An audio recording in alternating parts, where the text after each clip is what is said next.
రాజకీయం అంటే జనం కోసం పనిచేయడమే. పని చేసినా చేయకున్నా చేస్తామని చెప్పుకోవడమే. జనం అంటే నచ్చకపోయినా సరే జనం కోసం ప్రాణాలు ఇస్తామని చెప్పుకోవడం మాత్రం చాలా అవసరం. అయితే ఓ పార్టీలో మాత్రం పరిస్థితి రివర్స్ లో ఉందని ఆ పార్టీ లీడర్లు మొత్తుకుంటున్నారు. జనం ఓట్లేయలేదని వాళ్లకే దూరం అయితే మనకే నష్టమని పరేషాన్ అవుతున్నారట.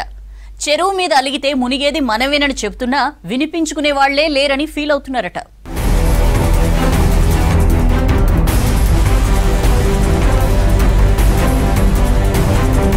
బీఆర్ఎస్ పై ఆ పార్టీ చీఫ్ కేసీఆర్ పై జనాల్లోనే కాదు, ఇప్పుడు విత్ ఇన్ ద పార్టీ ఆసక్తికర చర్చ జరుగుతోందట. అసెంబ్లీ ఎన్నికల్లో ఓడిపోయినప్పటి నుంచి కేసీఆర్ అటు ఫామ్ హౌస్ లేదంటే నందినగర్ ఇంట్లోనే ఉంటున్నారు. ఈ 9 నెలల్లో ప్రజల సమస్యలపై కేసీఆర్ పెద్దగా మాట్లాడింది లేదని సొంత పార్టీ నేతలే చెప్పుకుంటున్నారట. కవిత జైలు నుంచి వచ్చేదాకా కేసీఆర్ మాట్లాడారని మొన్నటిదాకా పార్టీ లీడర్లు చెప్పిన మాట. కవిత బెయిల్ పై జైలు నుంచి ఇంటికి వచ్చినా ఇప్పటి వరకు కేసీఆర్ ఎందుకు నోరు విప్పడం లేదని తెలంగాణ భవన్ వర్గాలకే అనుమానాలు వస్తున్నాయట.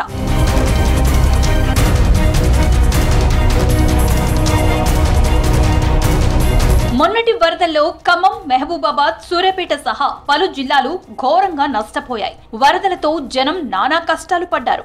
తెలంగాణ ప్రజల వరద కష్టాలపై ప్రధాని మోదీ నుంచి మొదలు పెడితే లోక్సభ ఎల్ఓపీ రాహుల్ దాకా అందరూ స్పందించారు. 10 ఏళ్లు సీఎంగా చేసి ఇప్పుడు విపక్ష నేతగా ఉన్న కేసీఆర్ మాత్రం ఒక్క మాట మాట్లాడకపోవడంపై పార్టీ క్యాడర్లోనే అసంతృప్తి వ్యక్తమవుతుందట. మరోవైపు అటు ముఖ్యమంత్రి ఇటు మంత్రులు వరద ప్రాంతాల్లో తిరుగుతుంటే గులాబీ లీడర్లు ఒక్కరూ పత్తా లేరని ఫీల్ అవుతున్నారు కారు పార్టీ నేతలు.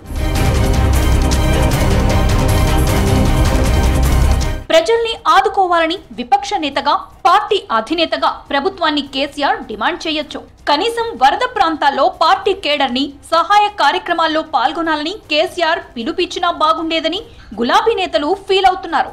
Same time party working president America tour వెళ్లారు. ఆయన అక్కడి నుంచి ట్విట్టర్లో మమా అనిపించారని క్యాడర్ గుర్రుగా ఉందట. హరీష్ రావుతో పాటు కొంతమంది మాజీ ఎమ్మెల్యేలు వరద ప్రాంతాల్లో పర్యటించారు. ఆ వ్యవహారమంతా వెళ్లామా వచ్చామా అన్నట్లుగానే జరిగిందన్న చర్చ పార్టీలో జరుగుతోందట.